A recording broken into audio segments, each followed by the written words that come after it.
Triple E EDC back again with another knife video. This is the Tactile Knife Company Rockwall. Now, Tactile Knife Company is a spin-off of Tactile Turn, which has a great reputation in the EDC community for making excellent EDC pens and very, very high-quality pens with very refined machining, which is excellent. So I'm glad to see them foray into knives.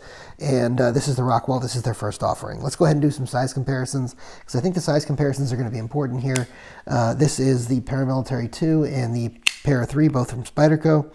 As you can see, this knife is actually smaller than both. So this is not a large knife. This is really meant to be more of a refined sort of gentleman's carry.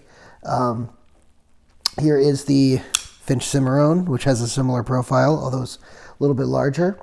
Here is the Benchmade Mini Freak and the Benchmade Super Freak. As you can see, it's much smaller than Super Freak, but around the same size as a Mini Freak.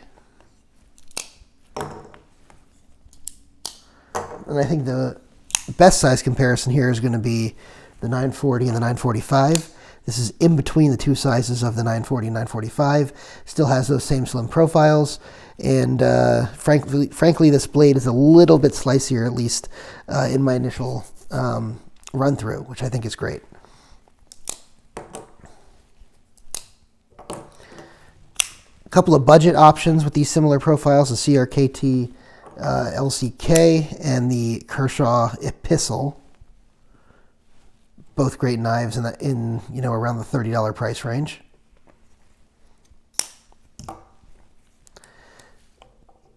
All right, let's go ahead and talk about this knife. So first of all, I'm going to note the price on this. Price is $299, and I'm going to tell you right off the bat, I think this knife is worth the money. Now, I paid more than that because I had to pay secondary market prices in order to get this on the channel. There wasn't another. I think there might have been one or two other reviews. So I figured I'd go ahead and get this out there so I can get some reviews on the knife. And I really wanted to have my first introduction to Tactile as a company. First off, I love the slim profile of this knife. And by the way, this is going to be a first impressions video. I'm not going to do a full review. I've had this for a couple days now, and that's it. But I love the overall sleek design of this knife. It is designed, I think, to be a refined carry and a gentleman's carry, and I think this sleek design definitely accomplishes that.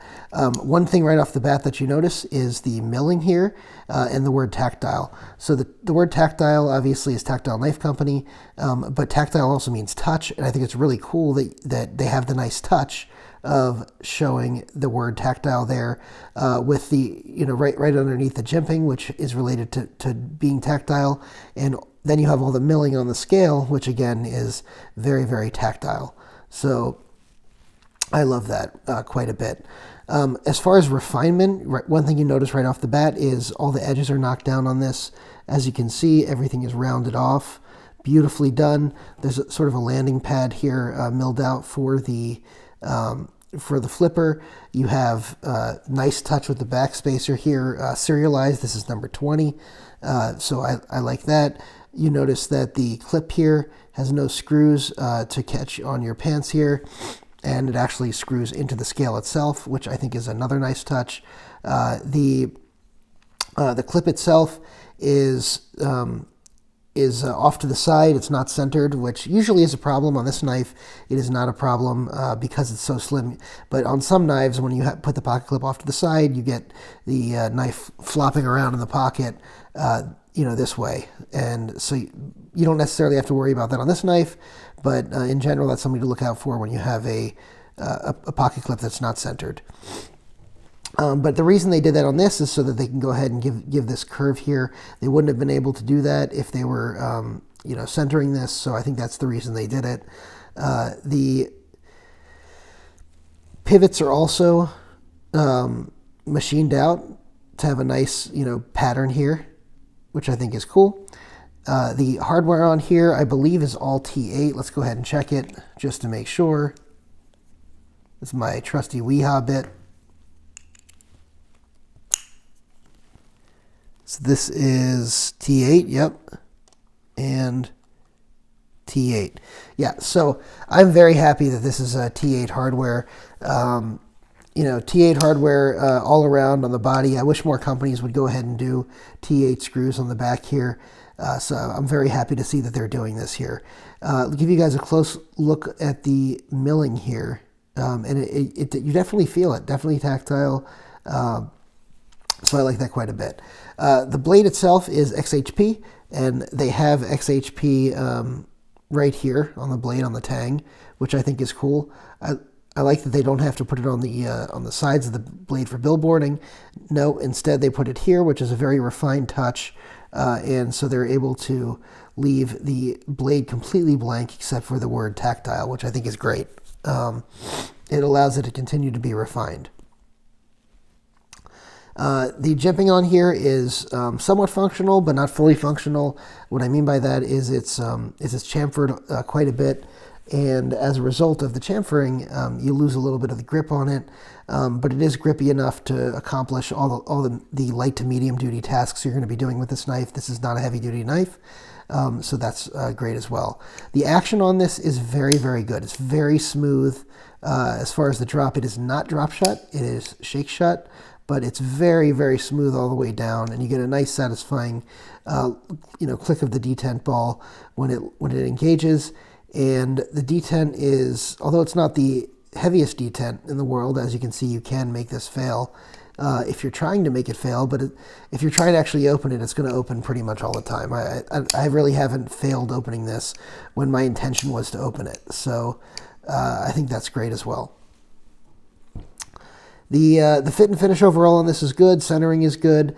As you can see, this is a liner lock. This is not a frame lock.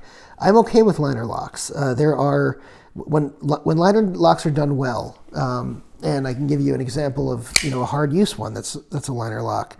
This is the SOCOM Elite liner lock, right?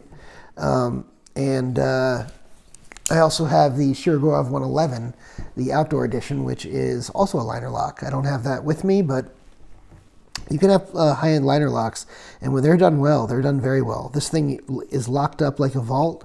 It's not going anywhere. You're not going to have any problems with spine whacking, or anything. Totally fine with that. So yeah, quite good. As far as ergonomics on this, the ergonomics are very good. I can get a full 4-finger grip, no problem with that. I know sometimes I'm concerned with some of these smaller knives about getting a 4-finger grip. I have size large gloved hands, and I have no problem getting 4 fingers on this very comfortably. Again, I can get 4 fingers on the 945, and this is a little bit bigger than the 945, so that is a good thing. As far as a choke-up choil, this right here is not really a choke-up choil, but if you want to use it as a choke-up choil, it does work. I don't think you need it on a knife this size, but it is an option there's enough space here to choke up if you really, really needed to. I just don't see it as a big need on this knife. Overall, I think this is an excellent first entry into the knife world. I'm really impressed. And for $300, I think you're getting quite a good knife. One knife that I did want to compare this to real quick is the Quiet Carry Drift. So it reminded me a lot of the Quiet Carry knives, which are also very high quality knives. But I will say that this actually feels a level above Quiet Carry. So if you're satisfied spending $300 on Quiet Carry, the Waypoint or the Drift or whatever you're buying, and you're worried about spending $300 on this, I think you're going to find that the $300 on the Tactile Knife Company knife is a good investment. I think you're very, very good with that. So very favorable first impressions on this knife. There is a little bit of weight on the knife. I think that's the first time right there that I actually meant to open the knife and the detent failed. But the reason that happened was because it hit my finger here. So I had my finger in front of the blade path, and when it hit my finger, it didn't open all the way. But when my fingers are out of the way, not really an issue, right? But I did want to mention that since it just happened on camera. But yeah, this is this is a great knife. I'm going to recommend this. I'm definitely going to recommend this. Very, very high quality. Very happy with this. XHP is a great steel. It's one of those steels that has a balance of everything. Edge retention, edge holding, edge retention, toughness, corrosion resistance, and ease of sharpening. Just a great balance of everything. And overall, this is a great entry into the knife world. Great job, Tactile Knife Company. I can't wait to see what you come out with next, and I am very excited to check out some of your pens now. Thanks so much.